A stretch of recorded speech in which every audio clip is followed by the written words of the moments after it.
भानगढ़ का किला। भानगढ़ का किला राजस्थान में है। लोग कहते हैं कि यह किला भूत प्रेतों का घर है।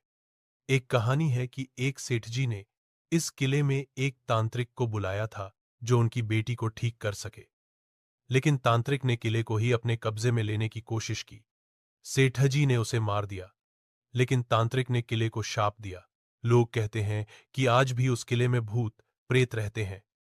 जो भी वहां रात में जाता है वह कभी वापस नहीं आता। भयानक कहानी। काली रात का काला सच। एक छोटे से गांव में एक पुराना खंडहर था। लोग कहते थे कि वहां एक औरत रहती थी जो अपने पति की मौत का बदला लेती थी। उसका नाम था रावती। रावती एक सुंदर औरत थी जिसने अपने पति से बहुत प्यार किया था। लेकिन एक रात उसके पति को कुछ बदमाशों ने मार दिया। रावती ने उन्हें पकड़ने की कोशिश की, लेकिन वे भाग गए। रावती ने अपने पति की मौत का बदला लेने के लिए एक तांत्रिक को बुलाया। तांत्रिक ने उसे एक काला पत्थर दिया जो उसकी शक्ति को बढ़ा देगा। लेकिन तांत्रिक ने चेतावनी दी कि इस पत्थर का इस्तेमाल सिर्फ बदले के लिए करना, नहीं तो वह खुद को खो देगी। रावती ने पत्थर का इस्तेमाल किया और बदमाशों को मार दिया।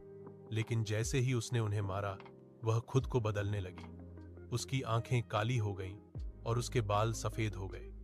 वह एक भूत बन गई।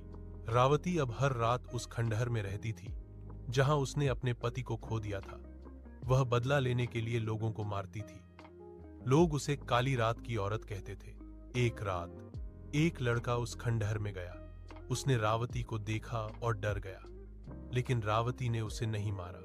उसने उससे कहा, मैं तुम्हें एक सच बताऊंगी। मैं बदला लेने के लिए नहीं, बल्कि अपने पति को वापस पाने के लिए यह कर रही हूं।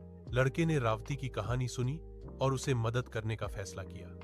उन्होंने मिलकर एक तांत्रिक को बुलाया जो रावती को उसके पति के पास भेज सके। लेकिन तांत्रिक ने धोखा दिया और रावती को एक और शाप दिया।